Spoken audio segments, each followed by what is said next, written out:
Oh boy, everything.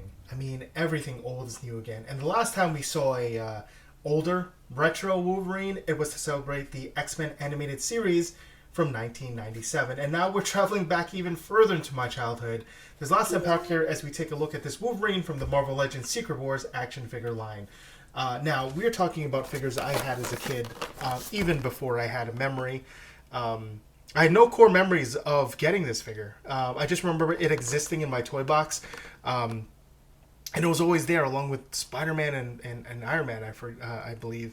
I don't remember buying it. I don't remember opening it. I don't even understand who it was at the time until, started seeing some comics. Anyway, so here's the back of the package. Looks pretty cool. I don't think this is what the original Secret Wars backing looked like. It probably was a lot more simplistic, but we have that cool lenticular shield, which made absolutely no sense, because why would you have a shield with your own face in it? And of course, the common complaint about all of these guys is that the shields, for some reason, show their secret identity. So if they're actually using this in battle, I don't know. I don't know what's going on. So as we take a look at this figure, again, we have a retro carded blister package that invokes the set that was released by Mattel in 1984, and it appears to be a carbon copy, slight update, repaint of the Wolverine 97 version. Now, they've also made the blister card a lot larger compared to an older retro figure that we have here. And this is probably because the ratio of the blister to card backing was a little bit bigger back then because the figures were smaller. So while this may have been the size of the original blister card, the actual figure was that much smaller. And so if you look at this retro, there's a lot of art being blocked over here. On the other hand, they increased the size of the blister here. They increased the size of the cardboard backing here in order to accommodate the blister that does exist. And if we take a look, got Wolverine. Let's get this out of the way. Wolverine here, and there's him with his mask on, and there's him, Logan. I don't know what's behind this little coin here. We'll find out. But yeah, no, it's pretty cool. I really like this. There's a lot of text over here, and I really wish when opening this, it were something that's easier to open. That way I can save this, but the way it's sandwiched, unfortunately, the blister card is sandwiched between two pieces of the cardboard rather than just something that you can kind of remove gingerly. So this thing is going to be just absolutely destroyed. I understand the reasoning for strengthening the bond between the blister card and the cardboard backing, but as I like to open my figure and I don't like to keep things boxed up, those are my thoughts on that. According to the sell sheet, on a patchwork battle world, Wolverine fights a raging war alongside the X-Men, but is wary of forging alliances outside his trusted fellow mutants. With multiple points of articulation, an opposable head, arms, and legs, this Wolverine figure lets fans create a dynamic amount of poses for on-shelf display.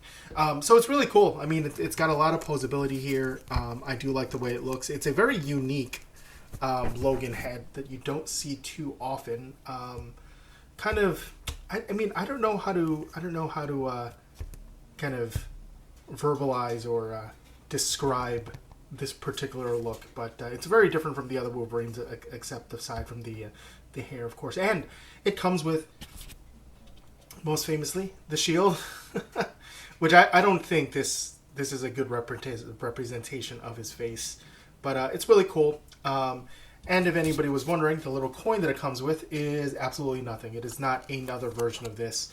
It is just something I suppose you can... probably should have tested this before. Yeah, so you can just put that on. I didn't line it up, but whatever. I think one of the major differences, and this is, my memory just starting to come back to me. I think the original shield that came with the Secret Wars figures had a little a plastic overlay here, and then you would put a kind of like a photo that looked like gobbledygook in here, and then you sort of revealed what it looked like by putting it behind the shield, and then it would give it that lenticular action. Correct me if I'm wrong. I probably should have looked this up, but this is something I just thought I remembered thinking back to what my shield had looked like in the past. Anyway, it also comes with, obviously, an extra Wolverine head, which is great. Kind of got a cocky little smirk there. And I like this head much more than that human head. And the thing that everybody looks forward to getting, and hopefully comes in okay when you do get your figure in package, is the little claws on the Wolverine. And they look really solid. I mean, yes, they can be moved around just like other incarnations of it. So while it's not, in other words, when you line it up, depending on how these are inserted on your figure, yes, there could be some kind of misalignments, but mine did not, and this is really great looking. There is a slight, you can see this between this first claw and this middle claw just a little bit, but it's way better than some of the other Wolverines I've had, where all the claws are going in all different directions, and they don't look like they even can line up. But you can do this pose if you if you can, when you are posing the Wolverine. But yeah, this is again really awesome. And unfortunately, I think if I were to put this Wolverine away when I'm not going to be actively displaying him, it's always a pain to be able to think of ways to protect the claws, because you put it away in a box, there's something heavy on top of it, and then all of a sudden you bring it back out of the box, and what used to be nearly perfect claws become kind of like bent, or something else happens to it. But yeah, no, this is a great representation of the figure. The brown is a little bit lighter than the previous retro figure, which is totally fine. And there he goes. As we take a look at the articulation, here we see swivel hinge ankles, double hinge knees, pinless, swivel thighs, ball jointed drop down hips, ab crunch waist, butterfly pecs, standard ball jointed shoulders, double hinge elbows, which are also pinless, swivel hinge wrists, and finally a barbell jointed head. As we move into figure comparisons to help you decide on how the design language for this particular figure shapes up to others in a similar universe, we're bringing along other Hasbro figures from the Star Wars Black Series, G.I. Joe Classified line, and the X-Men 97 Wolverine, along with, of course, the standard and perfectly sectioned scale 6-inch Spider-Man. And of course, we're going to be taking a look at the classic Wolverine suit here, my old mainstay from Jim Lee's X-Men team, which I'm looking to replace. Obviously, the Secret Wars is a lot brighter. It looks a little bit more cartoony with the smirk. But I guess my biggest thing in wanting to replace this is the claws are a little off.